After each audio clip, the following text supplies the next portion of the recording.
interest of so doing, we recognize that we would need to make amendments to several pieces of legislation, including these two, and we anticipate that there will be further amendments to other legislation to make sure that they're all aligned at this point. I will not go through the list. There are about 8 pieces, sir, that had indeed been identified, of which the 2 that are being considered at this sitting now are just 2 of those 8. It is not as if Barbados is now starting from scratch, sir. Barbados did have the Judicial Enforcement Management System, acronym JENS, in place. It was purchased in 2009, and under the Justice Improvement Program for Barbados. That system, sir, provided the courts with the ability to electronically manage most aspects of cases from the initial filing all the way down to deposition. And that system certainly went a long way in terms of helping us to improve the court registry and to facilitate faster generation of court dockets and to cause lists and schedules, etc., to be heard by the various judges and the Master of the High Court. However, sir, we recognize that that GEM system, the Justice Enforcement Management System, it had served its purpose for a time. However, there was opportunity and there was need indeed for us to continue to move forward and look for different types of case management software that would deal with some of the deficiencies of GEMS. Certainly some of those deficiencies were that that system did not provide for e-filing of documents. Additionally, it could not be accessed 24/7. In addition, it could not be accessed from any geographical location. In addition, it did not provide for integration with other government departments who would need to be interoperable with the system. It also was not easy for management reporting to be easily customized. It was not easy for it to be customized. And therefore, we started in earnest to look for other opportunities to create, to digitalize the process as well as to use digital records. So a new court management software was brought into place. We use Courier in particular. And what is exciting about this, Mr. President, is that it was designed right here in the Caribbean for our region right now. It was designed by a company called Apex Advanced Performance Exponents, Inc., Apex, which is a company that is supported, sir, by the Caribbean Court of Justice, and it is supported by the heads of government of CARICOM. And in fact, it is the Caribbean Court of Justice, the CCJ, which is the highest appellate court for Barbados, that actually uses the system. It is therefore beneficial, sir, that the Supreme Court, and that we should indeed ensure that the systems that we use share similar platforms and are able to truly communicate with each other. Sir, I share that only to say that this is part of the steps towards modernizing and transforming not just the judicial service system, but also the services that are associated there too, that can be accessed by both the legal professionals as well as the litigants. Sir, going forward, we have to be mindful that we have now what we did not have before. Mr. President, sir, when you entered the chamber this morning, and I see it now, I saw a suitcase-like container, a briefcase, that I have often seen lawyers walk with for years. We now, sir, I know, sir, that you are quite healthy, but indeed that can cause great pain to joints and bodies having to lug around with those kinds of documents. And sir, now that we have the internet, and now that we have advanced hardware, and now that we have cutting-edge software, the opportunity to look out for the health and well-being of lawyers is certainly upon us, as we are now able to reduce those bulging briefcases and be able to allow you to file and to do various transactions without necessarily hurting yourself. The expectations too, sir, of both the professionals as well as litigants, those persons who come before the court, those expectations have changed, sir. People now expect that they will be able to do things digitally. In this honorable chamber, I see about 5 different lawyers, attorneys, and some of them of different generations, sir. And that I see right now, wow. And so,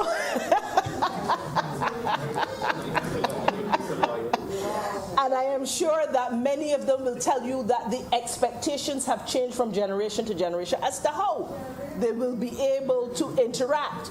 Generations of wisdom. That is what we are talking about here, not generations in terms of age, Senator. We are talking about generations of wisdom. The intention, certainly, sir, is that they would be able to work in digital and electronic format, and that in all that, even as we joke at this time, there's more serious drawbacks at this time where people have an expectation that the system will not be so costly to its users. And we believe that by going digital, we can reduce that cost. That it is too time consuming the old way and the way that many of us are still doing it now, which is not necessarily using the technology and the digital and electronic formats that are about. That sometimes we are out of step with what is happening in the rest of the world. There are all kinds of reasons and drawbacks, sir, of the current system. And I want to share an experience with this honorable chamber. Twice in the last 2 years, I had the opportunity to collaborate with the Caribbean Telecommunications Organization, CTO, which has been developing what is called FutureScape. FutureScape is a way for us to see what a single information, communication, and technology space, a single ICT space within the Caribbean might look like. And I recently had the opportunity to see the demonstration of court in action using the technology. We had a judge in one country in the Caribbean. We had the lawyer in another country. And then we had the person who had been brought before the court, the accused, in a different country. And they were able to conduct that case entirely virtually, with files having been filed electronically. And justice was given, even at that distance, even at a lower cost.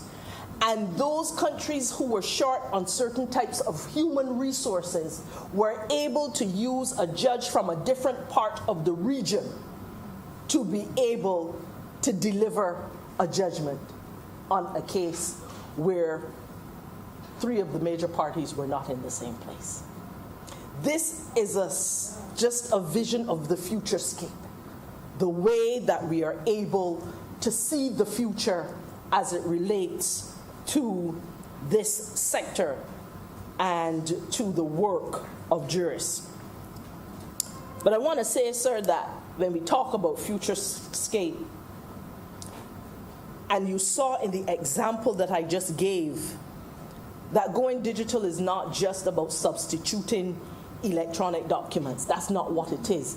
It is also, sir, about replacing the physical courtroom in so many different ways. And that judicial services can then be delivered across the internet. As I mentioned, sir, and it's worth reiterating, we can now make such services more accessible to those who live far from legal services and their agents, and it makes costs more effective. Sir, I could go on and on about what the future could look like as we continue to make that transition and evolve our systems and our services to operate in a more digital world. But I believe that the two bills before us very ably help us to see the single steps that we need to make at the legislative level to be able to create the environment for us to get our judicial systems and services ready for 21st century. And it is with these few words, Mr. President, that I beg to move this bill be read a second time.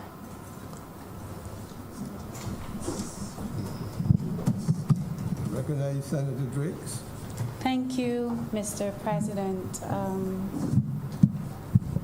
I will not be long as it relates to amending these two pieces of legislation because I agree with what the honourable member has stated, as these are pieces of legislation that are making amendments to more or less modernize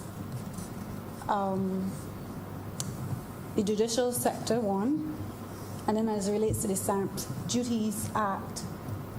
And obviously it is a case where we're standing in an environment where social distancing is being required and all of these other new normals, and possibly it is a case that these new protocols are actually propelling the use of digital technology in a way that if we'd stayed the way we were, we probably would not have been so ready and willing to accept the modernization of a lot of the processes that we currently have. So, sir, I just want to say I support the bills, and I really hope that we continue to add pieces of legislation and these types of amendments to the law books, because the world really does not owe us anything, and we have to stay in step with what is happening globally as it relates to digitization and the modernization of how we do things here in Barbados. So with that contribution, sir, I am obliged. Thank you. Senator Greenidge.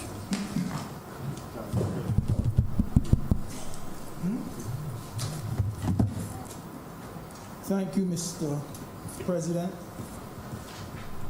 Mr. President, I want to say a few words on this, in this debate, a debate that relates to the Stamp Duty Amendment Bill and the Registration of Judgments Amendment Bill, both of them 2020. I want to speak more so though on the judgment register, the registration of judgments. And just to let you know, sir, that the judgment register, that, sir, is a register or a book that is required by law. It's required by law to be kept by the registrar of the Supreme Court as part of the records of the court. There's this judgment register. And, sir, that particular register, sir, is not to be confused with the many other books or registers kept by the law courts as well. And I mean, sir, other registers such as the Register of Births, the Register of Deaths, the Register of Marriages, the Register of Copyrights, the Register of Deeds. And by deeds, sir, I mean, you would know, sir, things like conveyances, things like deeds of gift, things like assents, and so on, that would make up the register of deeds. Also, sir, there's the register of wills, register of trademarks and patents. And because there are various acts in our legislation that speak to their own respective registers. And therefore, there are a number of them. But the one that we concentrate on today is the judgment register. But as basically and as simply as possible, Mr. President, judgments are entered in our register of judgments. You can't get more basic than that. Judgments are entered in the register of judgments. And so these judgments are usually the result of debts owed by one person to another, and sometimes owed by one person to a company, to an organization, to the NIS, for instance. And I can tell you, sir, that, as you would know, the NIS at the registry has its own register. And, sir, these judgments are entered in the register on behalf of the judgment creditor against the judgment debtor.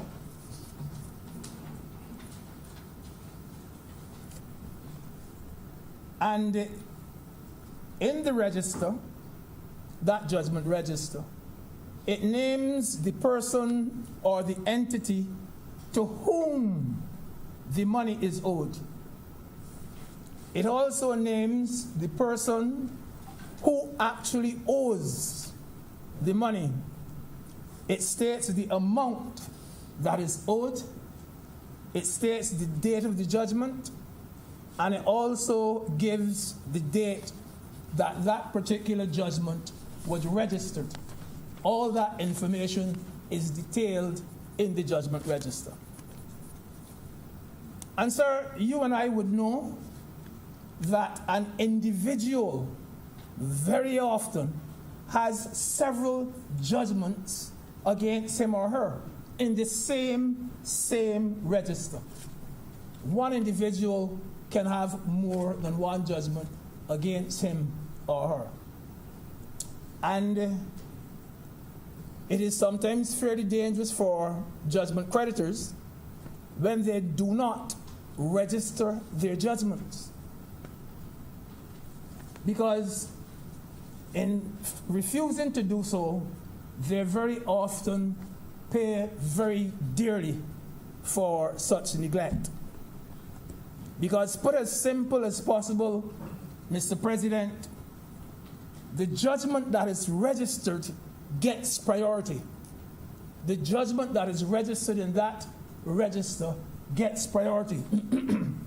And if you don't register your judgment, it means that you go to the back of the line, and when the day of reckoning comes, you may not get anything. So it's best to have that judgment registered in that register.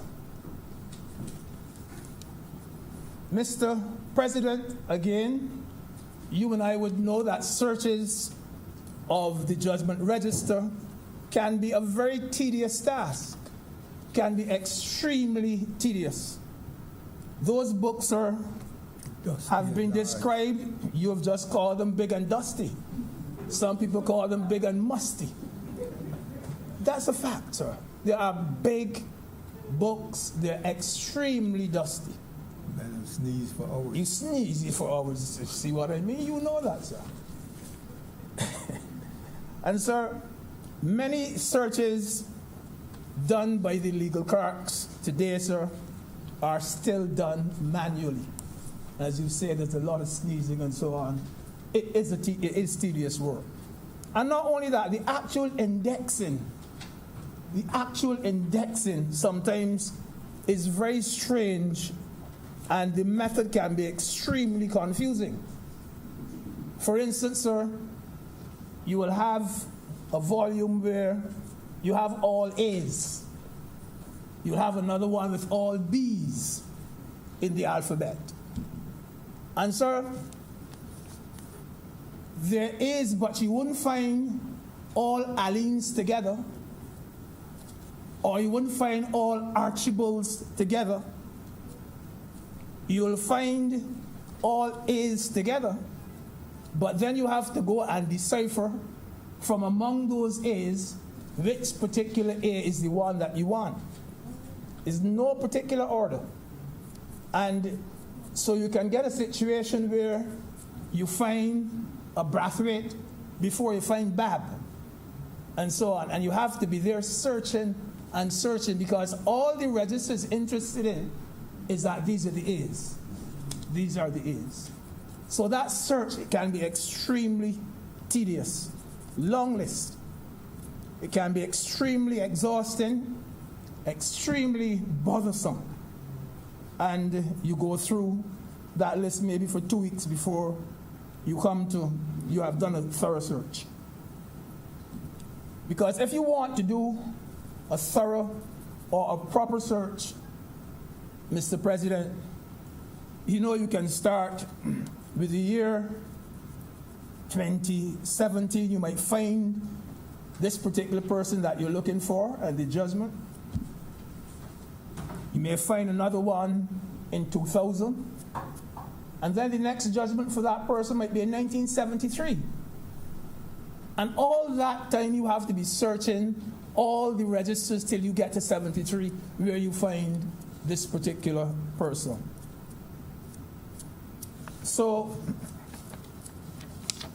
Mr. President, one thing that all the legal assistants, I believe, would know is that you do not readily purchase land from a person who has an outstanding mortgage or an outstanding judgment or other encumbrance recording against him or her. So their job, the legal assistant's job, Mr. President, is usually to search or investigate the title to the land and to see whether that land is clear or not. Mr. President, I have been reliably informed that because of the constant use, these books, these registers are in bad condition. Overused. Pages are missing from some of the books. Some pages really and truly are only half pages. A lot of the edges have broken off because the paper is old and brittle. Overuse. Remember, Mr. President, that these judgments are put in these registers for public information and for public inspection. The register is indeed, sir, a public document. And you may have about 500 plus persons and using legal clerks and so on, using those particular books in a single week. And as you know, sir, some persons using them might be smooth, others might be rough. Some might be careful, sir, others might be clumsy. Some might be extremely circumspect, sir, others might be reckless. And as you would know, sir, and I would know, if you allow too many people to drive your car, you're looking for trouble. And spare thought, sir, for those books.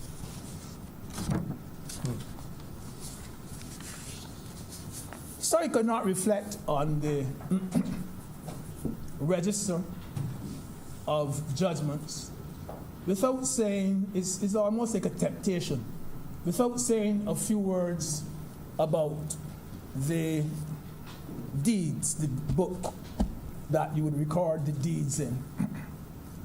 Conveyances, assents, deeds of gift, and so on, the buying and selling of land. And that book is extremely important because every single land transaction has to be done in writing. Therefore, you had some copying to be done. And so when I look at that particular deeds book, and I look like in the 1940s and so on, and the 1950s, I noticed that the people who actually had to copy those conveyances in the deeds book, sir, the handwriting was impeccable. The handwriting, there was superb penmanship. And you could, as you read those things, you almost get the feeling that those persons took extreme pride in the way that their letters were formed. You could almost see that they were fussy people, meticulous people, very, very circumspect. Because, sir, one of the things you have to realize is that at that time, sir, you didn't have the thing that we call whiteout and so on going around. These people had to be very, very careful. Very, very careful with what they were doing. They could not afford, Mr. President, to be careless or sloppy. No erasing, nothing of the sort. And I knew of one person who actually told me that he used to do some copying of those conveyances. And he said, sir, that he used to use a ruler to cover the line that he had just copied to make sure that he did not copy the same line twice. Because, as I said, you just could not afford to make a mistake. And he also spoke to me, sir, about the attitude of some of his fellow employees who would always make the comment that I have to be here at this desk, I have to be here confusing my head with all of those probate matters or all of those foreclosure matters, and all you do is to be copying, and you get more money than me. And that, he said, was the attitude of some people towards him. All you do day after day, week after week, month after month is copy, and you getting more money than me. But, sir, as I reflect on it, sir, they were copying like that for me and for you. Because, as you would know, sir, if we want to get a good root of title, very often we have to go back today and see where that conveyance first showed itself. And sometimes when you read them, I remember reading one related to a relative of mine, my grandfather, O'Neill Greenwich, bought a piece of land from John Marshall, but it said O'Neill Greenwich speculator, whatever speculator was. That is supposed to be his occupation. And it cost 10 shillings, because that's what the land cost at that time. Perhaps nowadays that means a big set of money. But when you read it, sir, you smile.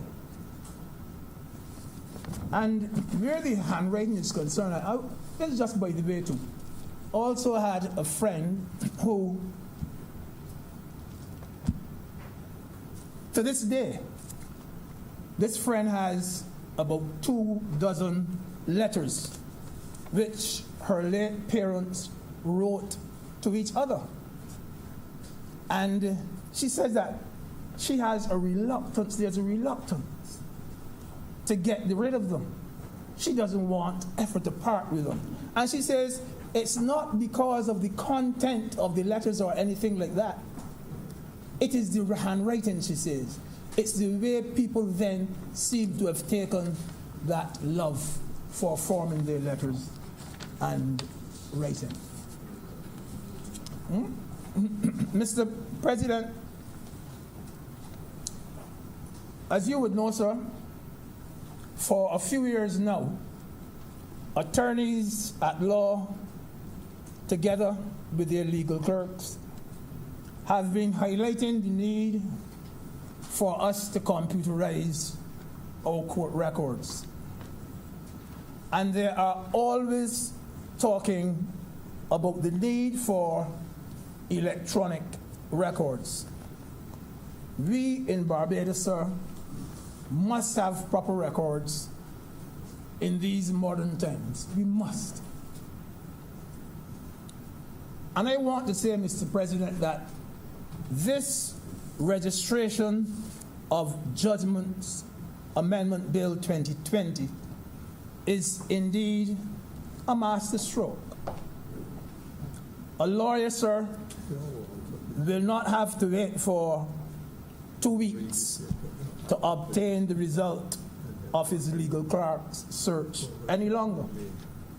And indeed, sir, legal clerk should be able to access judgments without having to spend long hours at the registry. With this amendment, sir, you do not have to be physically looking in a book. Ideally, what we want is a situation now, as we are in these COVID times, where persons can stay perhaps in their own office and do a search without even having to go into the court. And so, sir, I believe that it is better for posterity that records be stored electronically than our keeping them in a book. I am not one of these electronically minded people. I even think at one stage they call myself a dinosaur. But I'm a dinosaur who is fairly forward looking. Yeah, I am. I don't like licking stamps. Stamps. Mr. President, the only fear that I would have, sir, the only one that I would feel that would hang over our head is that ever-present fear of the system crashing and losing all of your information. And so, sir, I would urge those in authority to manage the system as best as they can and to upgrade the system whenever it is necessary to do so. Yes, whatever techniques are required, by all means, use and insert those techniques. Mr. President, today in Barbados, banks, credit unions, insurance companies, pharmacies already have their records digitized. I make the bold statement that government must fall in line and that all of our government records should be digitized too. All government departments. This is where the world is going. I'm a dinosaur, but I'm a forward-looking dinosaur. And this is where Barbados must go, and we must not be left behind. Mr. President, sir, let me put in a plug here. The creation of the Ministry of Information and Smart Technology is in itself an indication of government's resolve to create a more efficient public service. And I do not think that this ministry could be in better hands.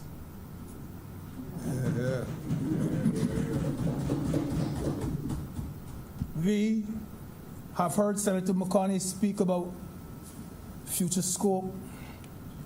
You said scope or scape? Scape. And her government, so her ministry, sir, has been speaking consistently about the ease of doing business in Barbados.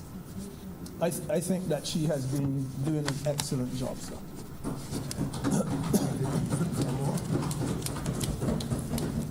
You know, sir, a better court system is not only about the cases that we do in the court. And a lot of people seem to think that way because they might very well be involved. My case is taking too long. My lawyer is too slow. Something. But that is not necessarily what it is all about.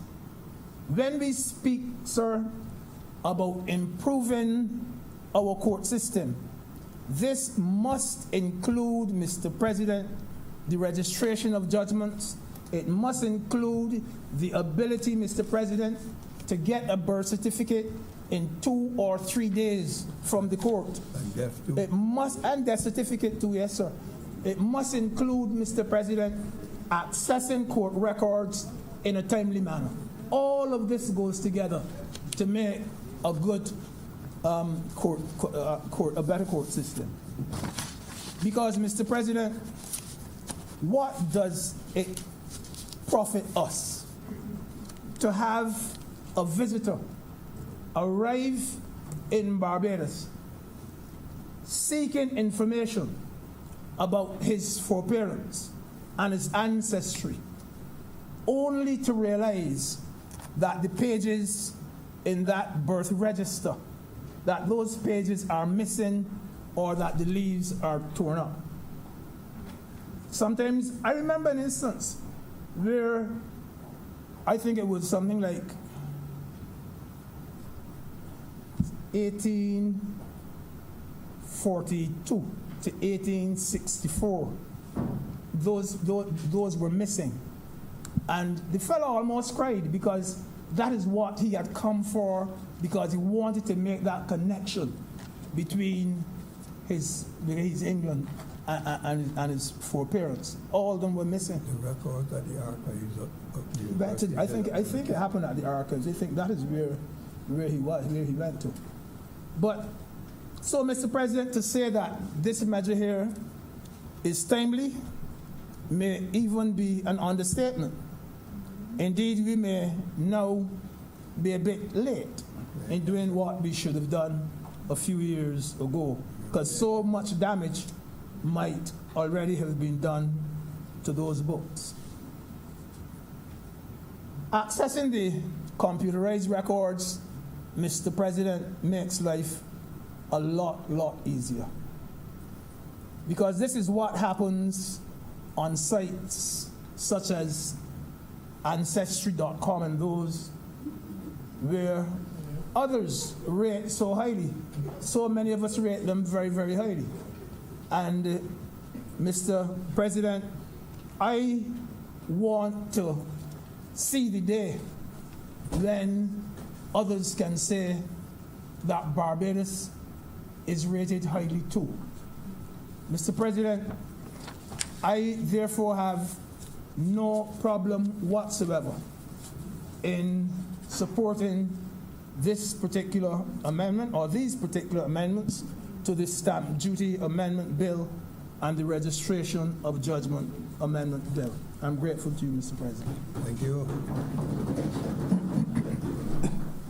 I see anybody else want to speak? Yeah, Boyce. Boyce. Senator Boyce, did you signal your willingness? Please proceed.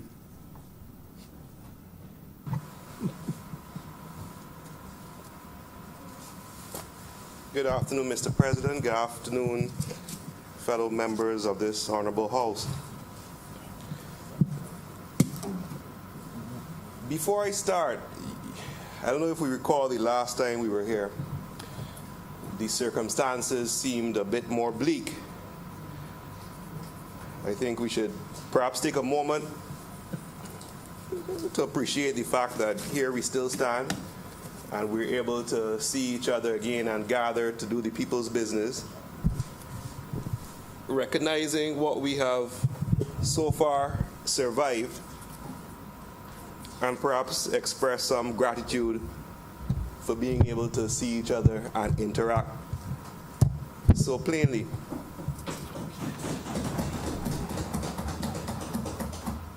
Now, Mr. President, during this period where we were apart physically, I'm sure there were some of us who kept in contact by other means.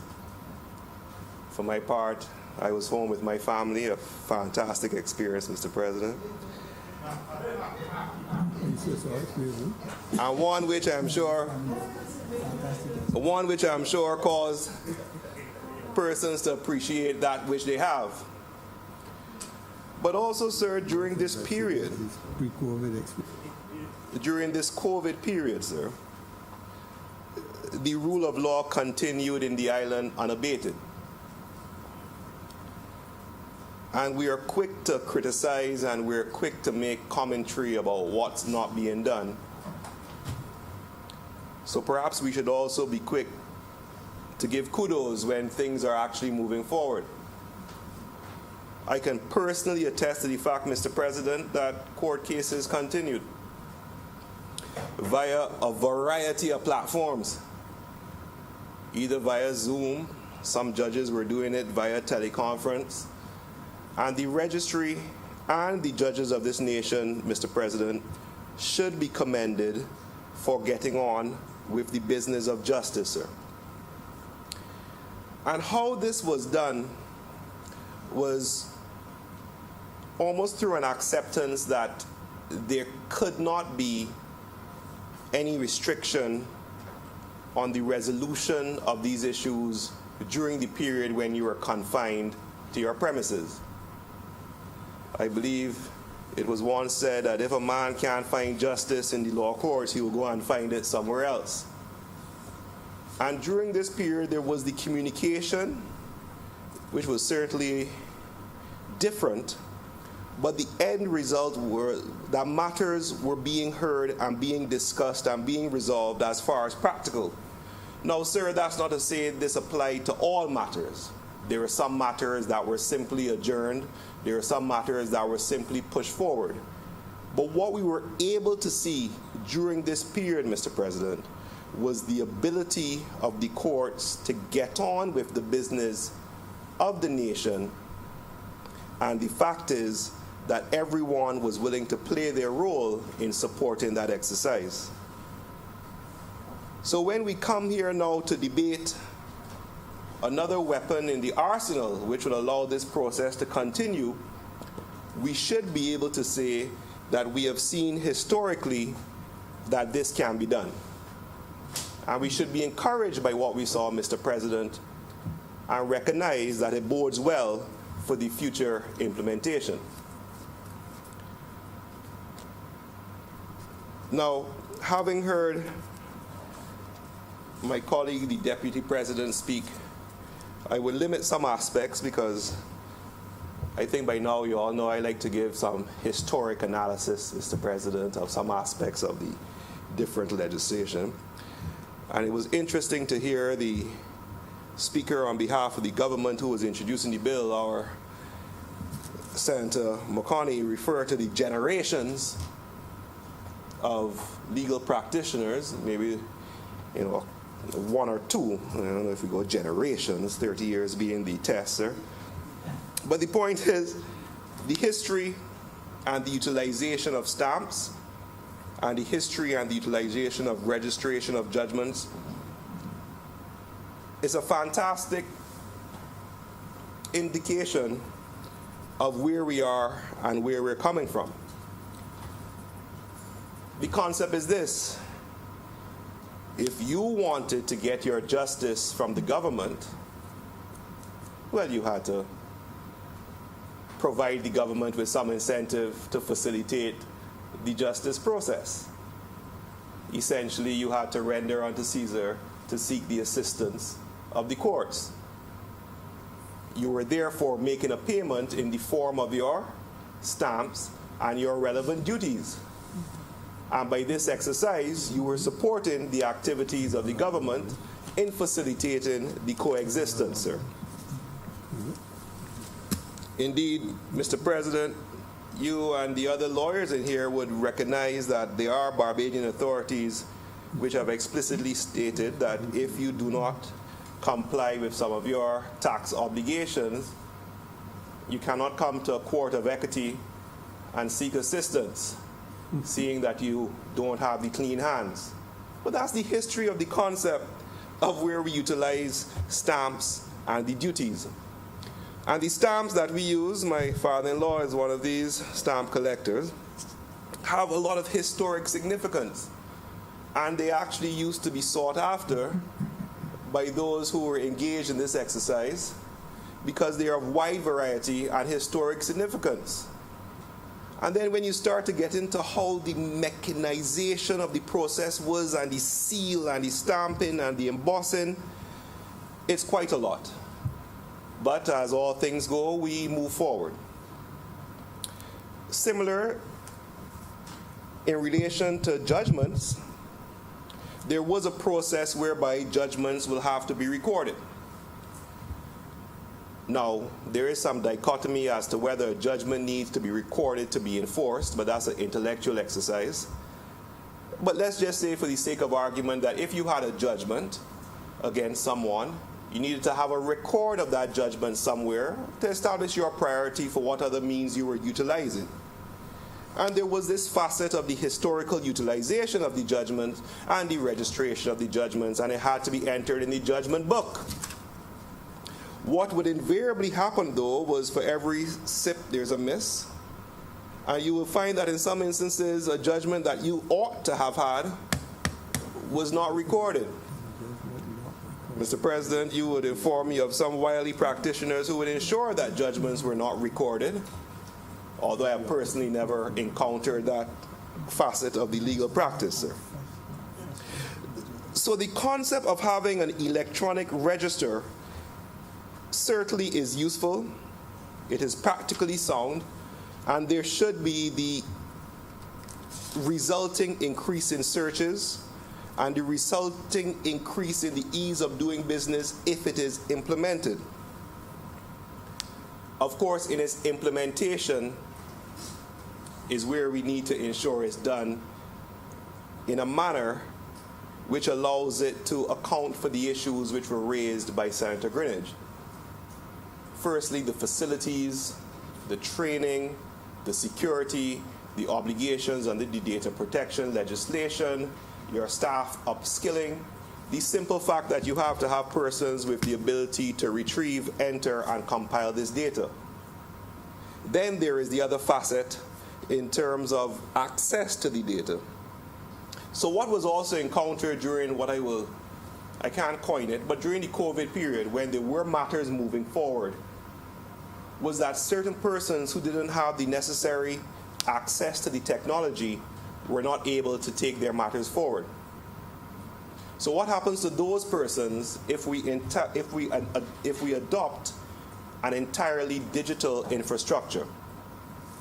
So of course, as in all things, there should be some measure of balance with regard to its implementation. I don't know why Senator Greenidge referred to himself as a dinosaur, a young man like himself, sir. I certainly don't condone that adjective in terms of what he was utilizing, sir. But the fact is there are persons who will be somewhat reluctant, Mr. President, in adopting new technology. So in everything else, let's perhaps take a phased approach with regard to its implementation. Also, in seeking to introduce this level of technology, we do see the benefits with regard to cost, and we do see the benefits with regard to time. The problem is there is also the risk now that is incurred when the clerks are doing their judgment searches in a digital format, and that digital format has, for whatever reason, an error with regard to what is entered. The courts have been quite strict in attributing liability. There are lots of cases where lawyers have gone and said quite expressly, wallah, wallah, wallah, we did the search and it was not there, and the court may not have been as willing to accept the excuse proffered. It's just a reality because of the obligation. So how do we ensure that all these factors are considered? But long story short, this is legislation which goes forward and takes the nation forward with regard to the judicial practice and should be supported, sir. And while we're on the area of justice and judgments, I think, sir, it would be remiss if we did not, at this moment, note the action of our brothers and sisters in the diaspora and outside, whose actions have, in the words of MLK, focused the world's attention on their discontent, Mr. President.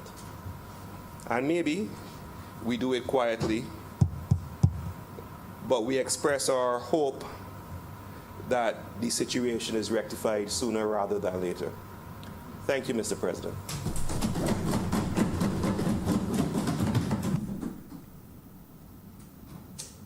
Senator McConney. Mr. President, thank you very much. And I want to thank the honorable members who took the opportunity to speak just now.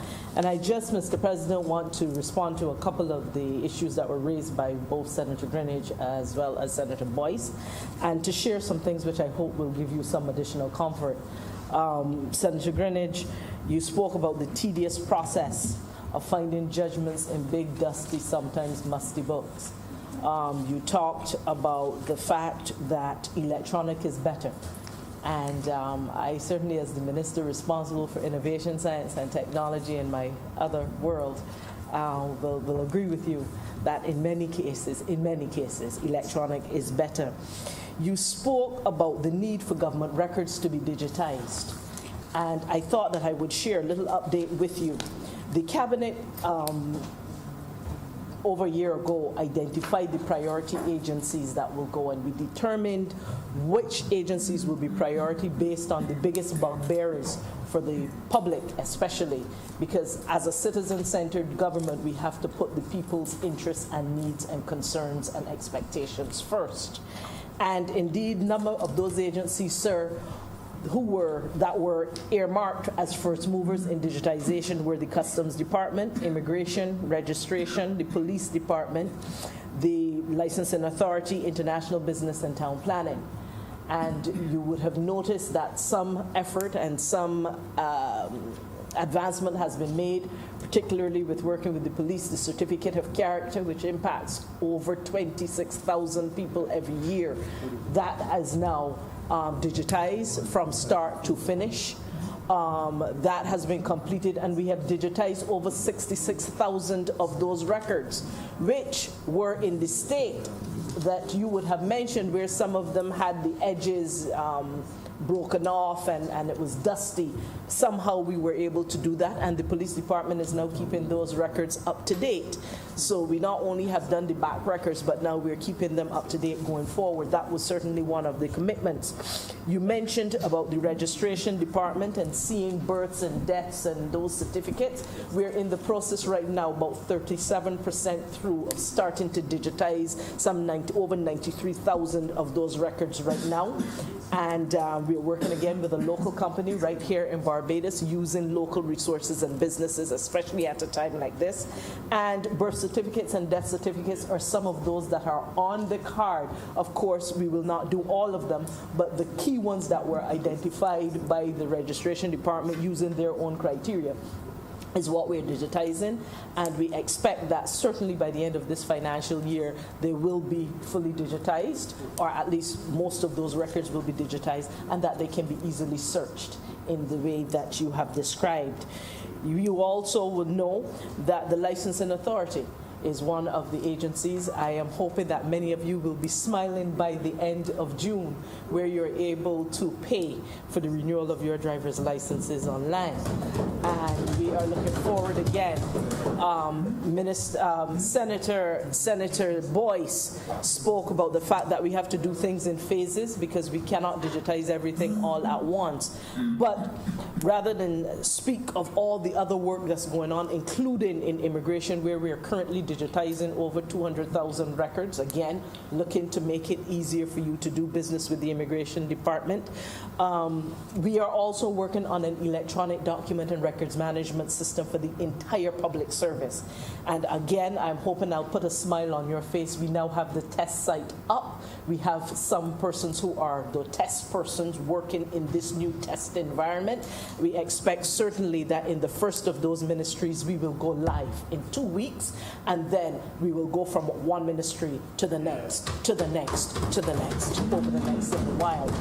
I think one of the things that I want to ask this country to do is to manage our expectations, because when you're doing massive digitizations of this size, you have to build a firm, strong foundation before you start doing the work. And I want us to understand that sometimes you have to go slowly at first so you can go faster later on. But we have to make sure that we get the foundation in place. So we are starting, as I said, the test site is up. We have people in there interacting live with the electronic documents and records management system, and hopefully we'll be able to roll out ministry by ministry over time. There is so much more good news that I could possibly share with you. One of the things that you were talking about, sir, Senator Greenidge, was about the systems crashing, etc. Certainly, things can happen to paper records. Fires can happen, water damage can happen, they can be destroyed. In the electronic world, yes, records can be destroyed, but one of the things we have done is to do a better job, and we are not perfect. We are doing better as we go forward in terms of ensuring that there is backup, and redundancy. When we say backup and redundancy, what does that mean? Backup in that if at 3:32 today, the system went down, that we're able to back up what was in the system as at that time. So there is somewhere else a copy of everything that would have been in that system at the time. And redundancy is basically so that if things, heaven forbid, that there's some kind of catastrophe, as we were talking about earlier, that there's enough redundancy that you have continuity of business, which are two different things between whether you have redundancy and whether you have backup. So again, we are putting those things in place to ensure that to the best we can right now, and we will get better as we go forward, that there is both backup and there's redundancy in the system that will help to mitigate the kinds of risks that you spoke about. I will not take up much more of this time. I will, however, speak to Senator Boyce, who spoke about training, the need for training. That process has certainly started. It is a necessary part. It is part of the change management. It is about giving people the capacity to truly do what needs to be done in the new environment. And as you would understand, Senator, and all in this honorable chamber, not everyone moves at the same pace. And we are only as strong as our weakest link. And it means that until we are able to get persons to make that shift in mindset, as well as that shift in skills, that we will still perhaps have some lags and some imperfections in certain areas. But the truth is, the world is not turning back, nor can we. And therefore, those who we will have to invite into these spaces who are currently now resistant, the truth is, resistance is futile. At this point in time, we simply have to dig in, help each other through, and do so with compassion and empathy as we move forward. You also spoke about the risks of errors, etc. I think that we simply have to be better at doing quality control. And it means that some of the people who prior would have been the ones with the rules trying to do the writing, etc., their job can now be moved into higher value jobs, such as quality control, as opposed to basic entry, because the basic entry can be done by the professionals who are part of the system. As you can tell, I am excited and I'm all ready to go on. I could go on forever, but Mr. President, I know that this chamber have a limited time. This chamber has a very limited time. And with these few words, sir, I beg to move that this bill now be read a second time. This is which one, number 4? Number 3. The question is that the bill under consideration, Stamp Duty Amendment Bill, be now read a second time. All honorable members in favor, please say aye. Aye. Those against, please say no. We think the ayes have it. Okay.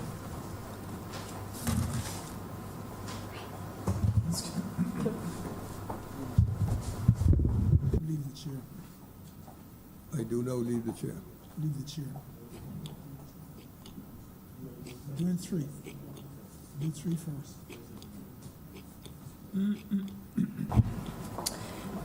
Mr. President, I beg to move that you do now leave the chair and this bill now be considered in committee. The question is that I do now leave the chair.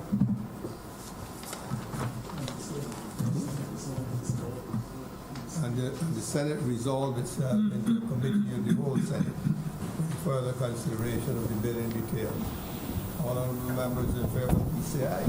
Aye. Those against, please say no. We think the ayes have it, and we are now in committee in relation to item number 3 before.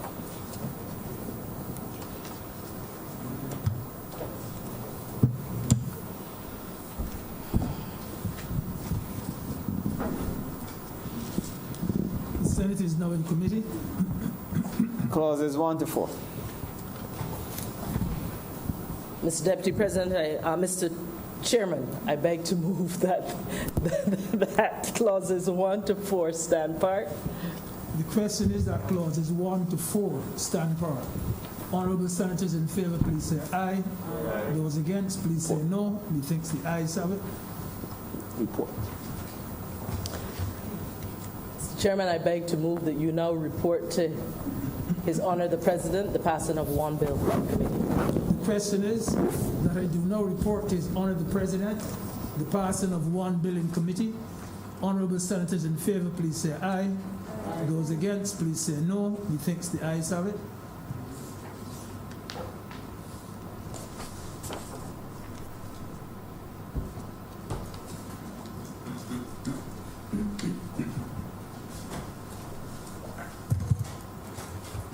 The chairman has reported to me the passage of the bill under consideration in committee. I beg to move that this bill now be read a third time. The question is that the bill under consideration be now read a third time. All honorable members in favor, please say aye. Those against, please say no. We think the ayes have it. Mr. President, I beg to move that this bill do now pass and be cited as the Stamp Duty Amendment Act 2020. The question is that the bill under consideration do now pass and be so cited. All honorable members in favor, please say aye. Aye. Those against, please say no. We think the ayes have it. And the bill is now being passed and will be cited as the Stamp Duty Amendment Act 2020. Order number 4, sir. In the name of Senator the Honorable K. McConney, to move the second reading of the registration of the Judgments Amendment Bill 2020.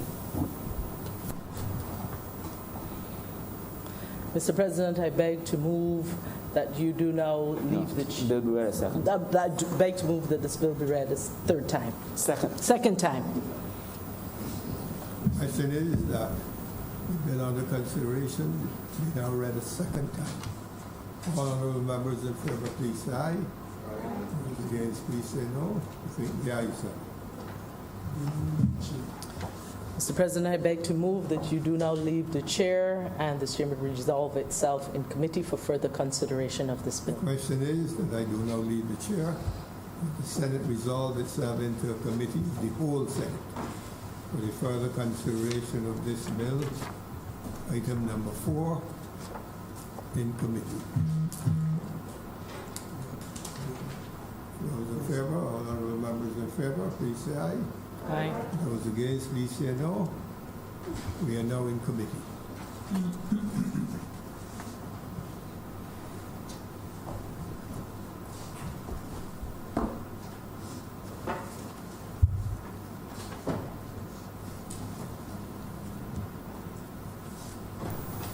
The Senate is now in committee.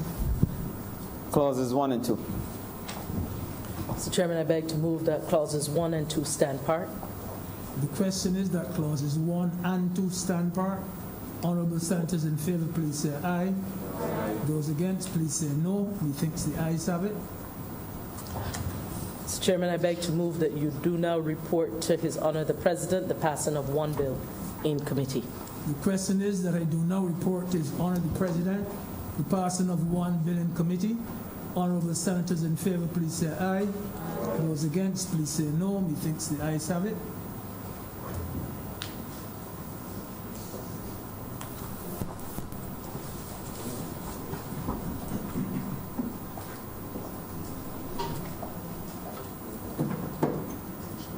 The chairman has reported to me the passage of the bill under consideration in committee. Mr. President, I beg to move that this bill now be read a third time. The question is that the bill under consideration be now read a third time. All honorable members in favor, please say aye. Those against, please say no. We think the ayes have it. Mr. President, I beg to move that this bill do now pass and be cited as the Registration of Judgments Amendment Act 2020. The question is that the bill under consideration do now pass and be so cited. All honorable members in favor, please say aye. Those against, please say no.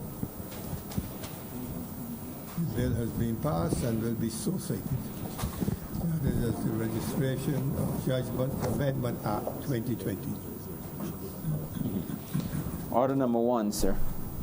In the name of the Honorable Leader of the Senate, to move the passing of a resolution to approve A, the change of the public purpose of the compulsory acquisition under the Land Acquisition Act, Chapter 228, of a parcel of land, the property of the Crown, situate at Maxwell in the parish of Christchurch, dated 20th of December 2001, from that of the provision of beach access and public parking facilities to that of tourism development and public parking. And B, the lease in accordance with Section 5 of the Crown Lands Vesting and Disposal Act, Chapter 225, to Mahogany Park, Inc., of the said parcel of land for the public purpose of tourism development and public parking.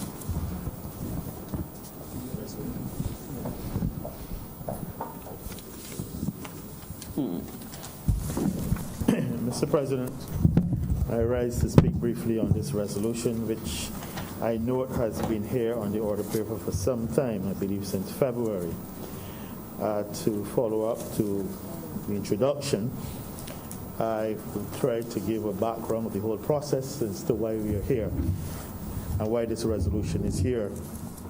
In 2001, a decision was taken by the government at that time to acquire on Maxwell Coast Road two pieces of land, one on the seaward and one on the leeward side, to provide public access to the sea and a public parking. The Cabinet, therefore, at its meeting on 8th of November 2001, approved the acquisition of two parcels of land at Maxwell Christchurch. The one on the seaside was 496.5 square meters, and the one on the land side was 1,310.5 square meters. These properties were subsequently vested in the Crown. After the completion of the acquisition, the NCC was asked to submit a proposal regarding the building on the Maxwell site. I believe it was known previously as the Maxwell Great House, an abandoned building. NCC was asked to submit a proposal regarding the building on that building that was acquired for public parking. With no action having been taken by the NCC, the building on that site deteriorated, and no further correspondence was received from the NCC, despite there being issued with several reminders. The property finally deteriorated to the level that required the intervention of the Environmental Protection Department. And on December the 14th, 2015, some 14 years after the acquisition, the APD issued a notice to the Crown under Section 11(1) of the Health Services Act, indicating that the Ministry of Housing and Lands was in violation of the health services regulations as it related to rodents, the Health Services Mosquito Control Regulations 1970, and the Health Services Nuisance Regulations. As such, it was recommended that the property be demolished in the interest of public health and safety. While the ministry was contemplating the demolition, it received an unsolicited proposal by letter dated the 16th of December 2016, expressing an interest in the property to be used as a bed and breakfast facility. And this proposal was going to incorporate parking and shower facilities that would be accessible to members of the public, making use of the adjacent beach and beach access. The ministry saw this request as an opportunity to have public parking facilities provided at the site 15 years after acquisition, and it also appeared to be a means of extracting the economic value from the property rather than letting the value be lost to demolition. As a result, the ministry was able to successfully request a stay of execution of the aforementioned notice. Responses were again sought from the General Manager of the NCC, who advised inter alia by letter dated 9 February 2018 that the Commission's lack of financial resources had restricted it from acting in terms of this building. On May the 19th, the Cabinet reviewed the matter and agreed to a lease for a term of 25 years with an option to renew for a further 25 years. The leasing Mahogany Park, Inc. will be responsible for, among other things, putting and keeping the premises in good repair, inclusive of structural repair throughout the term, bearing the cost of developing the site and complying with town planning of the site statutory requirements, all outgoings inclusive of land taxes, property and liability insurances arising from the use of the premises, insuring the premises at its full reinstatement cost in the joint names of the Crown and the company, and maintenance of the premises, which shall be kept clean and tidy and appropriately landscaped. Bearing in mind that the proposed leasee is expected to spend more than $500,000 to rehabilitate the currently dilapidated building, it is proposed that the initial rent be $9,920 per year for the first 5 years. From years 6 to 10, the rent will be doubled. These are concessionary rents, of course, but from year 11 to the end of the 25-year term, the rents will be market rate rents. The building reverts to the Crown free of charge after this period ends. And the ministry feels that the project embodies what the government has been advocating, indeed all governments, when it speaks of entering joint venture arrangements to bring its disused buildings not just back into a state of good repair, but also become revenue-generating, revenue-earning mechanisms. Mr. President, with this overview, I beg to move that this resolution do now pass. Senator Grant. Thank you, Mr. President. I intend today to be extremely brief. I know I will be. I know that we do have, I have meetings as well, so I'm not going to be belong at all, and I know that the leader of government business also has a meeting. This resolution is one which I support, and I support fully. Of course, when we speak about bed and breakfast, and we speak about any tourism-related entity, we have to reflect on the fact that this is a time when tourism really is literally at a standstill. And I want to give the assurance, though, that even though that is the case, we are working very closely, and the Ministry of Tourism and International Transport, working with the Barbados Hotel and Tourism Association, the Barbados Tourism Marketing Inc., and Intimate Hotels of Barbados, with respect to those very critical matters as it relates to the reopening of Barbados. Many persons are asking the question, when will Barbados reopen? Of course, the airport is presently closed to commercial activity until the 30th of June. I can tell you, sir, that a lot of airlines have indicated that they would wish to come back in July.